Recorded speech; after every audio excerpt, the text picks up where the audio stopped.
भाग 2 में आप लोगों का स्वागत है। एक वचन से बहुवचन के कुछ नियम के विषय में आज हम लोग पढ़ेंगे और विभिन्न उदाहरणों के साथ। तो आप लोगों ने पहले वीडियो में वचन की परिभाषा, उसके भेद और कुछ विशेष बातों के विषय में जाना। तो वचन किसे कहते हैं, वचन के कितने भेद होते हैं, उनके कितने प्रकार होते हैं और उनकी क्या विशेषताएं होती हैं, आप लोगों ने यह सब जाना हमारे वचन भाग 1 के वीडियो में। तो आइए देखते हैं वचन के परिवर्तन के नियम, एक वचन से बहुवचन बनाने के कुछ नियम, विभक्ति रहित संज्ञाओं के बहुवचन बनाने के नियम। आकारांत पुल्लिंग शब्दों में आ के स्थान पर ए लगाने से एक वचन से बहुवचन बनता है। जैसे एक वचन में जूता, जूते, बहुवचन में जूते। तारा, तारे, लड़का, लड़के, घोड़ा, घोड़े, बेटा, बेटे, मुर्गा, मुर्गे, कपड़ा, कपड़े।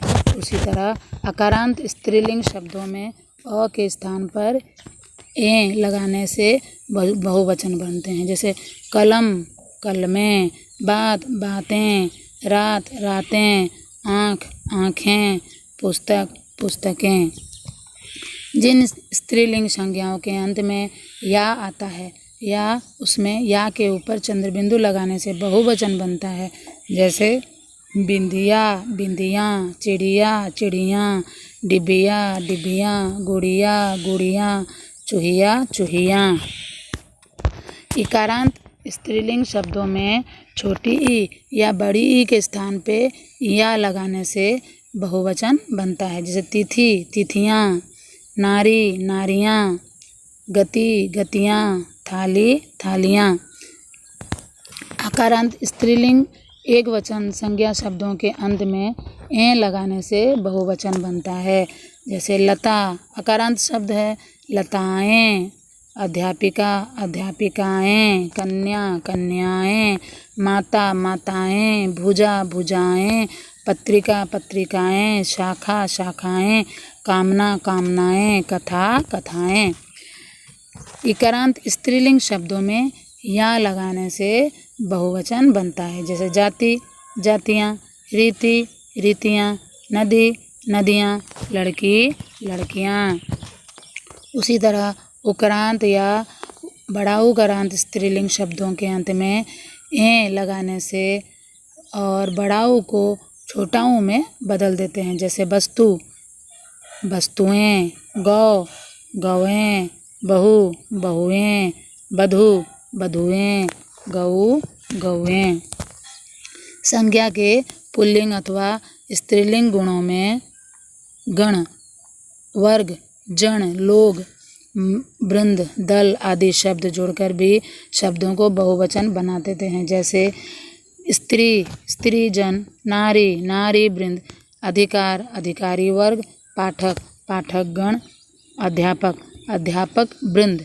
विद्यार्थी, विद्यार्थी गण। आप लोग। श्रोता, श्रोता जन। मित्र, मित्र वर्ग। सेना, सेना दल। गुरु, गुरुजन। गरीब, गरीब लोग। कुछ शब्दों में गुण, वर्ण, भाव आदि शब्द लगाकर भी बहुवचन बनाया जाता है। व्यापारी, व्यापारी गण।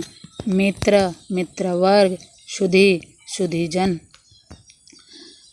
देखिए कुछ शब्द दोनों वचनों में एक जैसे रहते हैं। जैसे पिता, योद्धा, चाचा, मित्र, फल, बाजार, अध्यापक, फूल, छात्र, दादा, राजा, विद्यार्थी आदि।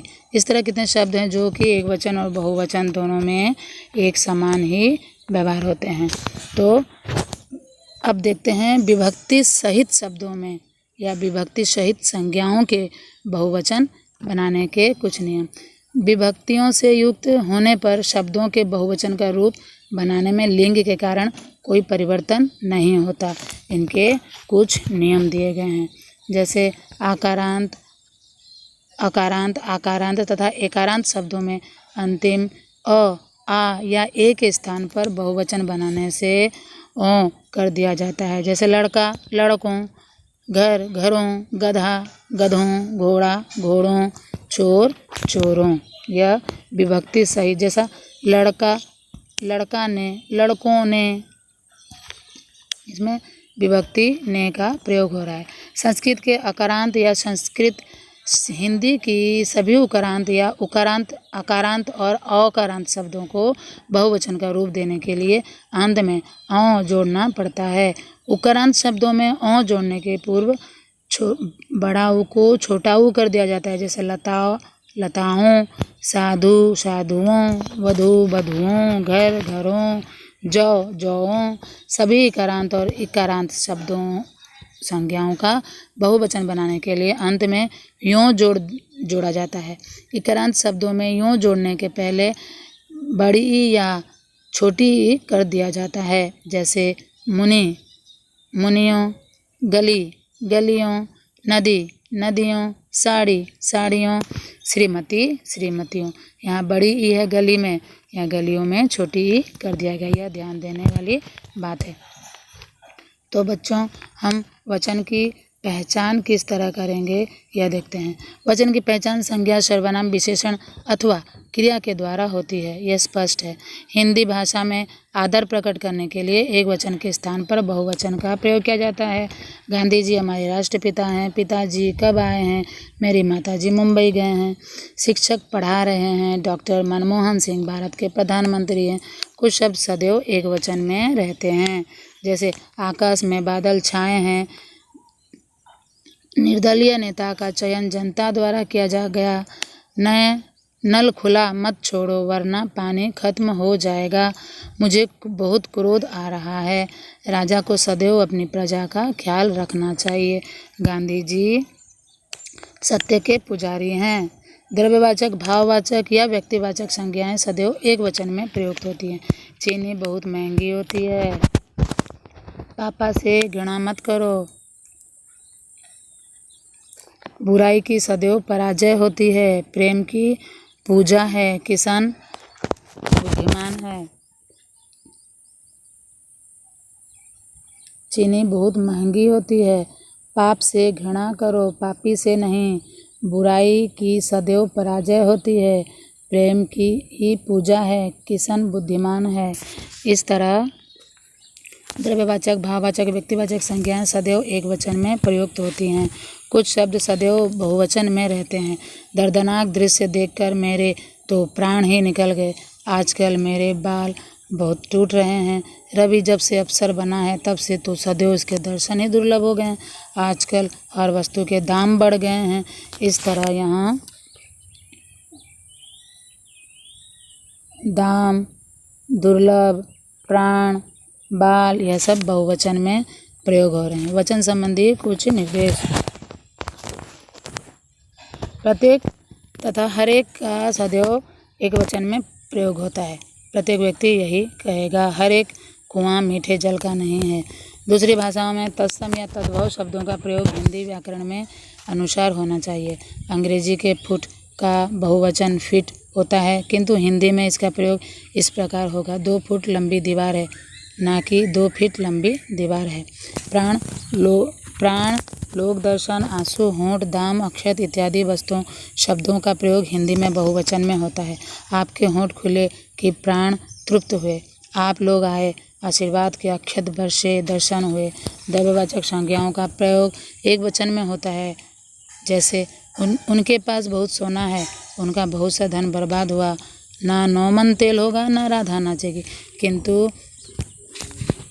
किंतु यदि द्रव्य के भिन्न भिन्न प्रकारों का बोध हो तो द्रव्यवाचक संज्ञा बहुवचन में होती है। जैसे यहाँ बहुत तरह के लोहे मिलते हैं। चमेली, गुलाब, तिल इत्यादि के तेल अच्छे होते हैं।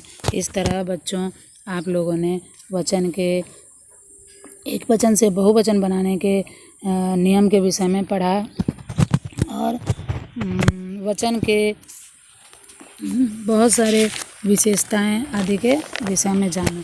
तो आप लोगों को यह वीडियो अच्छी लगी है तो इसको लाइक कीजिए, सब्सक्राइब कीजिए और शेयर भी कीजिए इस तरह के नए नए वीडियो देखने के लिए। तो बच्चों, धन्यवाद।